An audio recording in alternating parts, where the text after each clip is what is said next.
दिव्यांग दिनानिमित्त प्रशालेत विविध स्पर्धेचे आयोजन।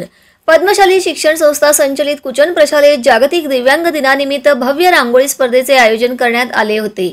समग्र शिक्षा समावेशित शिक्षण अंतर्गत 3 डिसेंबर 2024 ते 9 डिसेंबर 2024 या कालावधीत समान संधी सप्ताह आयोजित करण्यात येत आहे। त्यानिमित्त विविध कार्यक्रमांचे आयोजन करण्यात येणार आहे। 3 डिसेंबर जागतिक दिव्यांग दिनाचे औचित्य साधून रांगोळी स्पर्धेचे आयोजन करून या सप्ताहास सुरुवात करण्यात आली। इयत्ता 5वी ते 7वी गट पहिला व इयत्ता 8वी ते 10वी गट दुसरा असे 2 गट करण्यात आले होते। रांगोळी स्पर्धेचे परीक्षण ज्येष्ठ शिक्षिका चिप्पा बोलाबत्तीन व कला शिक्षक तडका यांनी केले। विद्यार्थिनींनी आकर्षक रांगोळी काढल्या। रांगोळी स्पर्धा यशस्वी होण्यासाठी सहशिक्षिका सौ प्रियंका महेंद्रकर व सौ गायत्री लचमापुरे यांनी विशेष परिश्रम घेतले।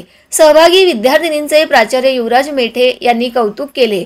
या प्रसंगी उपप्राचार्य अनिल निंबाळकर, उपमुख्याध्यापक मधुकर धरमसाले, पर्यवेक्षक दत्तात्रय मेरगू, प्रणिता सामल, मल्लिकार्जुन जोकारे व सर्व शिक्षक शिक्षिका उपस्थित होते।